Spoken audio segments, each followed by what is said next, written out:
Okay friends, कैसे हो आप सब लोग? मजा आ रहा है केमिस्ट्री पढ़ने में कि बोरिंग लग रहा है? बोलेंगे कि सर क्या यार, अब ये पढ़ना स्टार्ट हो गया है कोरोना में। कोई बात नहीं, थोड़ा बहुत तो पढ़ना पड़ेगा ही। ठीक है, अगर करियर बनाना है तो थोड़ी बहुत मेहनत करनी पड़ेगी कि नहीं करनी पड़ेगी। चलो आज का सेशन हम स्टार्ट करते हैं। हमने पिछले लेक्चर में क्या देखा था? इक्विलिब्रियम कांस्टेंट फाइंड किया था। किसका फाइंड किया था? वाटर का। और मैंने क्या बोला था कि दो जो वाटर होता है उसमें मैंने दो आयन की बात की थी। एक था H3O+, जिसको हम क्या बोलते हैं फ्रेंड्स? Hydronium ion. और दूसरा कौन सा था? OH-, जिसको हम क्या बोलते हैं? Hydroxyl ion. तो आज हम देखेंगे ये दोनों आयन के बेस पे ही पीएच और पीओएच, वो डेफिनेशन क्या है वो आज देखेंगे। तो पीएच को अगर मुझे डिफाइन करना हो तो मैं क्या बोल सकता हूं?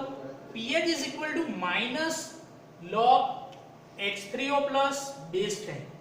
राइट, मैथ्स में आप लॉगरिथम पढ़े हो। -log H3O+ base 10। यहाँ पे स्क्वायर ब्रैकेट इसके लिए हम रखते हैं क्योंकि जब भी मुझे किसी का भी कॉन्सेंट्रेशन दिखाना होता है तो ऑलवेज वो किस में रिप्रेजेंट होता है? स्क्वायर ब्रैकेट में। तो ये गलती मत करना। काफी सारे स्टूडेंट क्या करते हैं, पीएच की डेफिनेशन अगर पूछते हैं तो फॉर्मूला में यहाँ पे स्क्वायर ब्रैकेट नहीं करते। अगर पेपर चेकर स्ट्रिक्ट है तो वो तुरंत ही मार्क्स काट देगा। ठीक है, तो ये कॉन्सेंट्रेशन हम ऑलवेज किस में दिखाते हैं? स्क्वायर ब्रैकेट में। ચોરસ બ્રેકેટમાં બતાવવાનું શું? सांद्रता। बराबर है। तो पीएच की डेफिनेशन देखो, यहाँ पे बहुत सारी डेफिनेशन आप पीएच की लिख सकते हो, बट अगर आपको एग्जाम में डेफिनेशन पूछते हैं तो ऑलवेज याद रखना है कि विद फॉर्मूला ही दिखानी है। क्यों? कि अगर ये जो डेफिनेशन लिख रहे हो उसमें कुछ गलती हुई बट अपने ये फॉर्मूला लिखा है तो उसका वो लोग 1 मार्क्स ऑलवेज देते हैं। तो कभी भी फॉर्मूला लिखो, कभी भी डेफिनेशन आपको पूछे तो फॉर्मूला लिखने की ये बात मत भूलना। ठीक है, देखो अब ये क्या है? -log H3O+ बेस 10, बट यहाँ पे साइन किसका है? माइनस। तो इसको मुझे डेफिनेशन के फॉर्म में लिखना है तो मैं क्या लिख सकता हूं? लॉगरिथम है, नेगेटिव है, तो क्या लिखेंगे हम? Negative logarithm. कौन से आयन का? concentration of negative logarithm of an hydronium ion in an aqueous solution is known as pH। ठीक है, यहां पे लिख सकते हैं concentration of negative logarithm of an hydronium ion in an aqueous solution, इसको हम क्या बोल सकते हैं? pH। और पीओएच का मैंने इसलिए नहीं लिखा है, आप इसके ऊपर से थोड़ी मेहनत तो कर सकते हो, बना सकते हो। सिर्फ चेंज क्या आएगा, यहाँ पे हाइड्रोनियम आयन है तो यहाँ पे क्या आ जाएगा? हाइड्रोक्साइड। बाकी डेफिनेशन सेम की सेम। पीएच કોને કહીશું? જલીય દ્રાવણમાં। જલીય દ્રાવણ શું હતું? મેં કીધું હતું કે આપણે આયોનિક કમ્પાઉન્ડને પાણીમાં નાખીએ, બરાબર છે, અને સોલ્યુશન બનાવીએ છીએ। તો જલીય દ્રાવણનો કન્સેપ્ટ પહેલા ચેપ્ટરમાં આપણે ક્લિયર કરેલો। ઠીક છે, જલીય દ્રાવણમાં રહેલા કયો આયન છે? હાઇડ્રોનિયમ। હાઇડ્રોનિયમ આયન એની શું? સાંદ્રતા, કોન્સન્ટ્રેશન। હાઇડ્રોનિયમ આયનની સાંદ્રતાના ઋણ લઘુગુણકને આપણે શું કહીશું? પીએચ। સિમિલર ડેફિનેશન કઈ લખી શકીએ? હાઇડ્રોનિયમની જગ્યાએ હું હાઇડ્રોક્સિલ આયન કહી દઉં તો ડેફિનેશન શેની થઈ જશે? પીઓએચ ની। તો એ ડેફિનેશન તમે ઇઝીલી લખી શકો। તો આ બે ડેફિનેશન બહુ જ ઇમ્પોર્ટન્ટ છે। 2 માર્ક્સમાં ઘણી વખત જીટીયુ માં આવે છે, એટલે એમાં ભૂલ ના થવી જોઈએ। અને ત્રીજી એક ઇમ્પોર્ટન્ટ વસ્તુ, थर्ड थिंग, कि इसके बेसिस पे पीएच और पीओएच, इसके बेसिस पे 110% एग्जाम्पल आने वाले हैं। तो नेक्स्ट लेक्चर जब भी मैं इसका हम पढ़ोगे या तो आप देखोगे, आप साइंटिफिक कैल्सी लेके बैठना, मैं आपको दिखाऊंगा कि किस तरीके से कैलकुलेशन होगी। और उसके बिना पेपर कभी भी छपता नहीं है, ऐसा समझ लो। ये एग्जाम्पल 110% पीएच और पीओएच के आएंगे आएंगे और आएंगे। साइंटिफिक कैल्सी मैथ्स में अलाउ कह दीजिए। और दूसरी बात, साइंटिफिक कैल्सी मैथ्स में अलाउ नहीं है फ्रेंड्स, गलती मत करना, उसमें सिंपल कैल्सी ही अलाउ है। सभी पेपर में आपको साइंटिफिक कैल्सी अलाउ नहीं है। मैथ्स के सिवा सभी सब्जेक्ट है उसमें साइंटिफिक कैल्सी अलाउ है, बट मैथ्स में अलाउ नहीं है, तो वो गलती मत करना।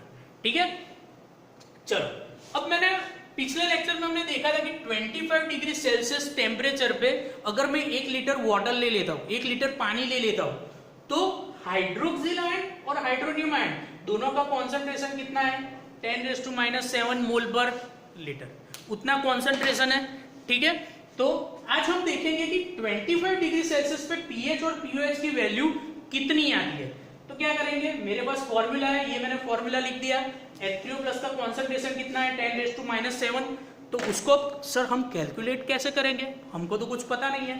तो घबराने की कोई जरूरत नहीं है। देखो, आपने साइंटिफिक कैल्सी ले लिया, इस तरीके का साइंटिफिक कैल्सी होगा, ठीक है। उसमें सबसे पहले क्या कर दो, ऑन कर दिया। जो यहां पे दिख रहा है वो मुझे टाइप करना है, ठीक है। दूसरी एक बात, साइंटिफिक कैल्सी में दो चीज होगी। एक क्या होगा, जो लॉग है जिसके ऊपर 10⁻⁴ लिखा होगा, अगर आप ध्यान से देखोगे तो, ठीक है। और बाकी का जो होगा लॉग, उसमें ln यानी वो क्या है, नेचुरल लॉग, जो बेस ई वाला है। तो मुझे उसका काम नहीं है, जो LOG लॉग दिखता है वही मुझे काम है। तो जो चीज मुझे यहां पे दिख रही है वही चीज मैं यहां पे क्या करूंगा, टाइप। किस तरीके से, यहां पे क्या है, -log 10⁻⁷। तो किस तरीके से करेंगे, बहुत सिंपल है फ्रेंड्स। देखो यहाँ पे मैंने सबसे पहले माइनस है तो माइनस प्रेस करो, आप भी मेरे साथ प्रेस करते जाओ तो आपको पता चलेगा। फिर क्या है, लॉग, तो आपको लॉग दिख रहा है तो बोलोगे कि हाँ थर्ड रो में, तो ये लॉग ले लिया, लॉग ले लिया। इसके बाद क्या है, माइनस लॉग, इसके बाद क्या है, 10⁻⁷। तो किस तरीके से करना है, सबसे पहले आपने 10 प्रेस कर दिया, इस तरीके का कुछ आ गया, -log 10। अब रेस टू वाला जो सिंबल है, यहाँ पे कई सारे स्टूडेंट गलती करते हैं। तो रेस टू वाला सिंबल ऐसा होता है, ठीक है। आपको पता हो तो अच्छी बात है, नहीं पता है तो देख लो।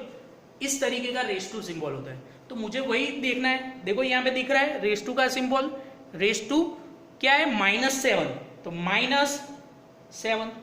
अब आप देखो कुछ इस तरीके का आपकी कैल्सी में रिप्रेजेंट होगा, -log, ठीक है, -log आ रहा है। अब कुछ नहीं करना है, इक्वल टू कर दो, आंसर क्या आ रहा है, 7, राइट, ठीक है। तो इस तरीके से कैल्सी में कैलकुलेट करना है। तो ये मेरा पीएच का आंसर आ गया 7। सेम उसी तरीके से पीओएच का भी आंसर मैं ला सकता हूं, सेम कॉन्सेंट्रेशन है हाइड्रोक्सिल आयन का, तो वो भी आंसर क्या आएगा, 7।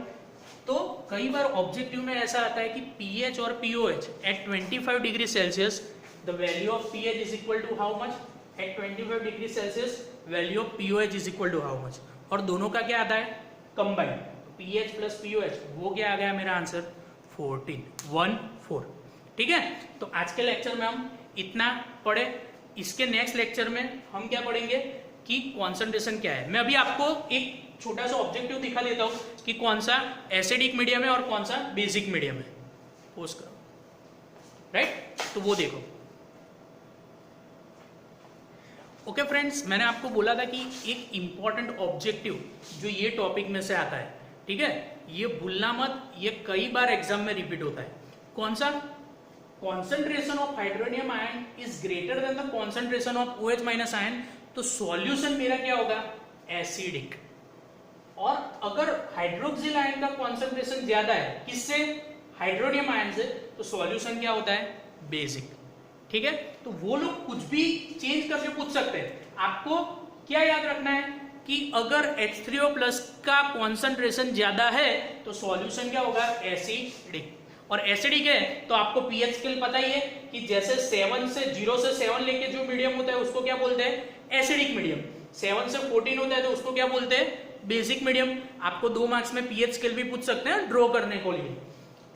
जैसे जैसे 7 से हम 0 तक जाएंगे क्या होगा, मोर और मोर एसिडिक, और 7 से 14 तक जाते हैं तो क्या होगा, मोर बेसिक, बराबर। પીએચ સ્કેલ તમને બધાને ખબર છે, 0 થી 7 ની વચ્ચે માધ્યમ હોય તો કયું હોય, ઓલવેઝ એસિડિક। 10મા માં ભણ્યા છીએ, 7 એટલે તટસ્થ, અને 7 થી 14 હોય તો માધ્યમ કયું હોય, બેઝિક। ઓબ્જેક્ટિવ કઈ રીતે પૂછે છે કે હાઇડ્રોનિયમ આયનની સાંદ્રતા હાઇડ્રોક્સિલ કરતા વધારે હોય તો કયું મીડિયમ હોય, તો તમને ખબર પડવી જોઈએ, acidic. Hydronium ion always represent करता है एसिडिक, राइट। जो भी एसिड होते हैं उसमें H3O+ का कॉन्सेंट्रेशन ऑलवेज क्या होता है, ज्यादा होता है। ये बात इसलिए भी याद रखनी है क्योंकि एग्जाम में आपको अगर एसिड का एग्जाम्पल आता है, वो नेक्स्ट लेक्चर में हम देखेंगे, ठीक है। एसिड का एग्जाम्पल आता है तो मुझे माइंड में पता होना चाहिए कि एसिड है तो आयन कौन सा होगा, हाइड्रोनियम। यानी याद रखो कि एसिडिक है तो हाइड्रोनियम ही होगा, और हाइड्रोक्सिल कब होगा, जब बेस है तो क्या होगा, हाइड्रोक्साइड। तो हाइड्रोक्सिल आयन का कॉन्सेंट्रेशन अगर ज्यादा है, जैसे कि NaOH, सोडियम हाइड्रोक्साइड, OH वाले जितने आते हैं ना वो सभी ऑलमोस्ट क्या होते हैं, बेस। तो मीडियम क्या हो जाएगा, बेसिक। मीडियम या तो सॉल्यूशन, कुछ भी पूछ सकते हैं। अगर एसिडिक मीडियम है तो पीएच मुझे पता है 0 से 7 के बीच में होगी, यानी 7 से क्या होगी, कम। और बेसिक मीडियम है तो पीएच क्या होगी, ग्रेटर देन 7। तो ये ऑब्जेक्टिव कभी भी भूलना नहीं है, याद रखना, ये आएगा ही आएगा 1 मार्क्स में कंपलसरी। दूसरा एक चेंज ये भी आ सकता है, यहाँ पे सर ये ग्रेटर देन और लेस देन में कुछ पता नहीं चल रहा है सर, उसमें मैं बहुत कंफ्यूज हूं। तो क्या याद रखना है कि जहां पे ब्रैकेट ओपन होता है, जिस साइड, यानी ये सपोज एरो है, ये क्लोज हो रहे हैं 2 लाइन, ये लाइन क्या हो रही है, ओपन, तो ये वाला पोर्शन ऑलवेज क्या होगा, हायर, और ये वाला क्या होगा, लो। ठीक है, तो ग्रेटर देन लेस देन में जिसको कंफ्यूजन है उसके लिए भी मैं यहाँ पे ट्रिक दिखा रहा हूं। इस साइड जो भी चीज होगी जो ओपन होता है वो होगी ऑलवेज हायर, और इस साइड होगी तो क्या होगी, लो। तो वो भूलना नहीं है। ठीक है, इसकी जगह पे आपको ऐसा दे दे तो मुझे क्या याद रखना है कि अगर H3O+ यहाँ पे आ रहा है तो H3O+ क्या है, ग्रेटर देन, तो H3O+ ग्रेटर देन है तो मीडियम क्या आएगा, एसिडिक है। देखो इसके बाद H3O+, तो इसकी जगह पे आपको ऐसा भी पूछ सकते हैं कि OH- ऐसा भी पूछ सकते हैं, तो आपको पता चलना चाहिए, कंफ्यूज मत होना, मैं इसलिए मैं आपको दिखा रहा हूँ। सिमिलरली चेंज करके यहाँ पे ये भी पूछ सकते हैं। ठीक है, तो उस हिसाब से आपको क्या करना है, ऑब्जेक्टिव के आंसर देने हैं। फिर से एक बार, હાયર કોન્સન્ટ્રેશન શું યાદ રાખવાનું, જેને ગ્રેટર દેન ને લેસ દેન માં ખબર નથી પડતી, જે જગ્યાએ ખુલ્લું થાય, એટલે કે આ બે લાઈન અહીંયા ઓપન થાય છે તો આ સાઈડનો ભાગ જે જગ્યાએ ખુલ્લું હોય ત્યાં શું હોય, એ ઓલવેઝ મોટું હોય, અને આ જે બંધ થાય છે આ ઓલવેઝ શું હોય, નાનું હોય। તો H3O+ મોટો હોય તો સોલ્યુશન શું આવશે, એસિડિક, અને OH- મોટો હોય તો સોલ્યુશન શું આવશે, બેસિક। ક્લિયર છે? ओके, अब नेक्स्ट लेक्चर में साइंटिफिक कैलसी लेके प्रेजेंट रहो, हम एग्जाम्पल इसके करने वाले हैं। ठीक है, till then enjoy, have a good day, bye bye.